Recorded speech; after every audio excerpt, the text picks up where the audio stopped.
chapter 117. This is to do with the chapters regarding clothes. And we are in the chapter which is the preference of putting the white garment and no problem permissibility of red, green, yellow, black, and all sorts of color, as the whole thing is not to make sure, number one, you don't take a particular color all the time so that people maybe think this is the Sunnah, except for the white.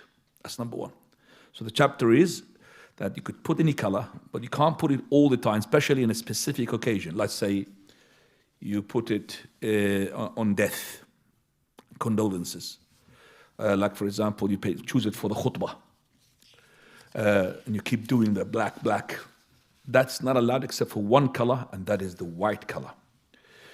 Also, that when you put any other color, that's the second condition, that this color does not give a wrong impression for other people that you belong to a certain deviant sect, partisan, or a nation.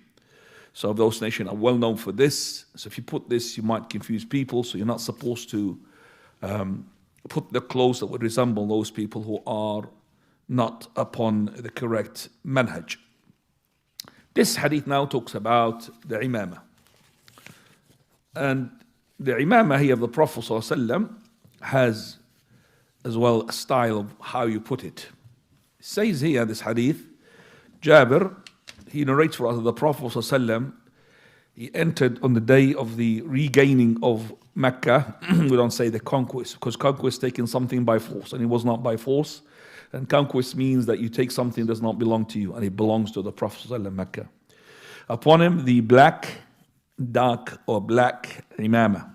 Imaama is a turban, a scarf, anything that you put it on the head. It's called a scarf Imaama. But this one I've got now in the moment is called Qalansuwa. It's not the Imaama. The Imaama is, like for example, this person has got a scarf, Imaama. We call it Imaama as well. That person as well got Imaama.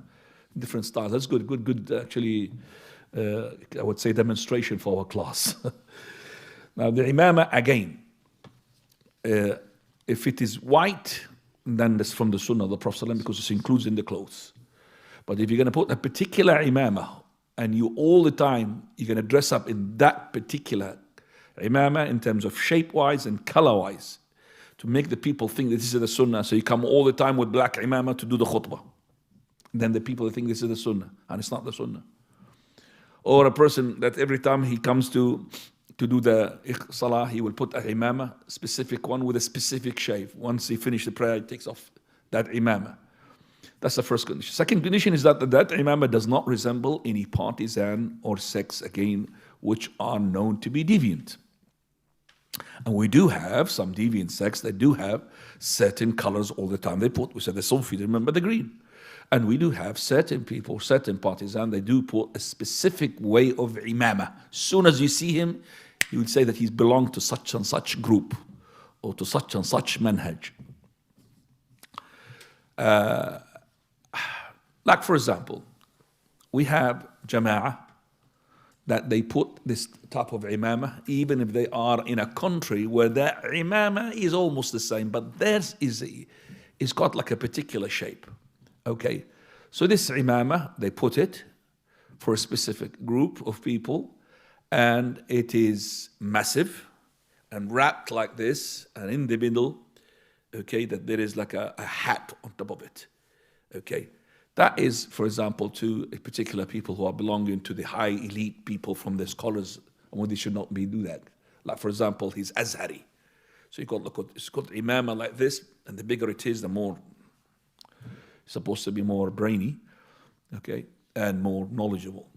And the Mufti have it. There's a specific group as well. They have this Imaama which is simple wrapping and then one little tail, just about small, not all the way, just a small one. And it's normally it is the case, it is a flat one. It's not like a pointed end one. Okay, so it's like a piece of cloth hanging like this from the back. Okay, that's a particular Jama'ah. If you've seen a person like this, whom do you think belongs to? Tabligh Jama'ah is well known for that. Tabligh Jama'ah. So if you're going to put this one, and I give me a hint that you're already Jama'ah Tabligh and you are not, okay, so watch out for that. So they have a particular way of doing it. This group are known for this particular way of doing this imam. Okay, also if you have taken a specific imam, which does not belong to tabligh, not to whatever, but this specific imamah, which is, we call it libas shuhra. That's a third condition. And that is with the clothes as well. Clothes which is for fame. One person who had a particular way of putting an imam which was black, but the way he puts it is like the way if you watched, for example, the movie of the Risala, and the ones who goes to the horses and the fight, the fighters. So he puts it in a way.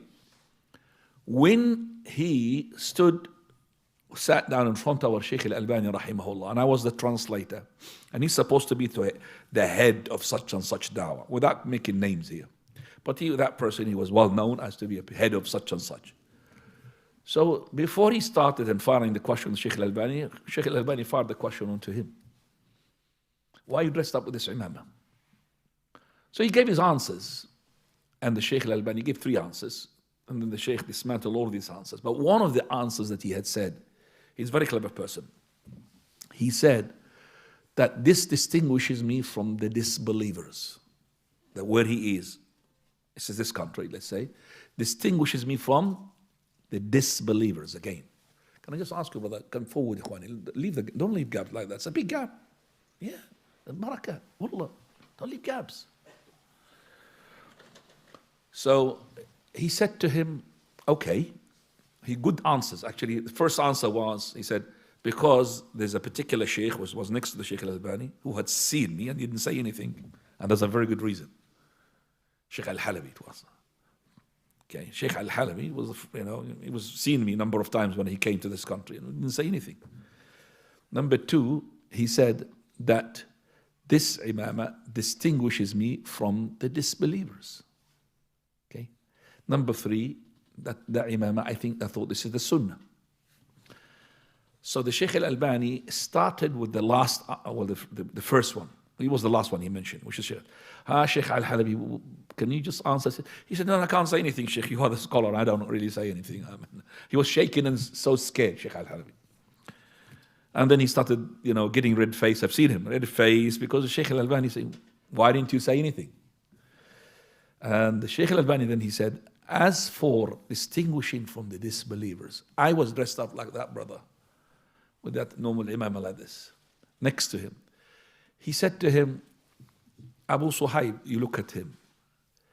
Doesn't he distinguish himself from the disbelievers by putting that particular imamah? He said to him, yes. He said, don't you think that you are distinguishing yourself from the same believers? Look at that. Did you understand that? You are with that particular imamah that he's putting, which is a specific black, that you're distinguishing yourself from your own brothers. It's called libas shuhra, libas of fame. You want to be showing yourself. Then the third reason, then he started with talking about the sunnah of what is the sunnah of the imam, which we're going to be talking about it in this hadith.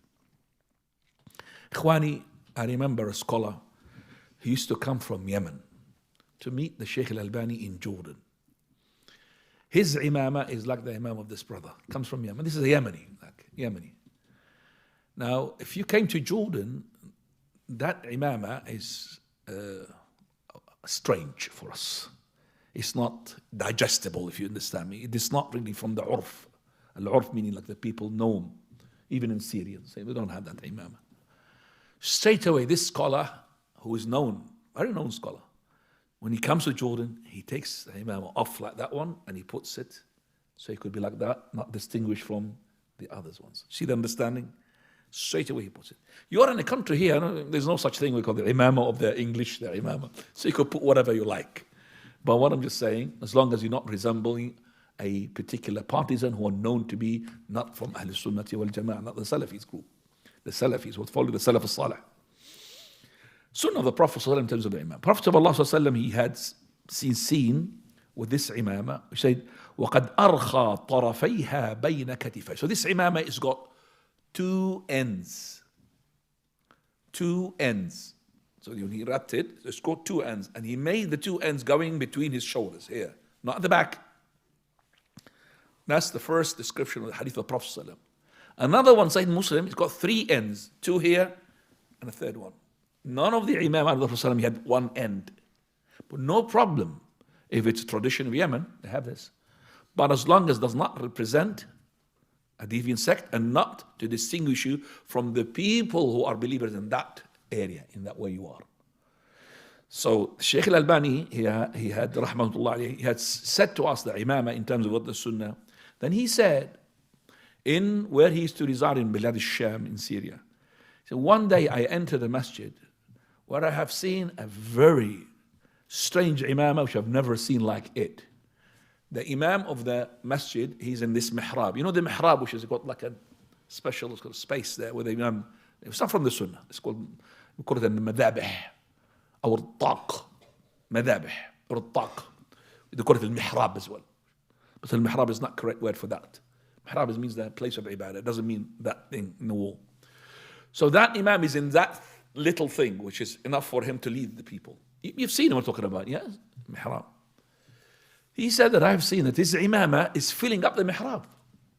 And he's so thin guy, and he's got a big, massive turban filling the mihrab.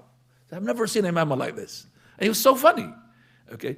But what is that person is doing? He's actually putting a libas called libas al-shuhra to distinguish himself so that people look at him. Oh yes. Prophet ﷺ's, for example, thobe is above the ankles, as we're going to see later on. Whereas these people, they put a jubba, like a cloak, and with this big turban, and that jubba is actually dragging onto the floor. That's arrogance, definitely, as we're going to see. Now, so we say, Akhwani, Imam al-Sawda is no problem to black to put it on, but as long as you don't take it as a sunnah. The sunnah is only the color of the white. So this hadith tells us it is allowed to put the Imam al-Sawda.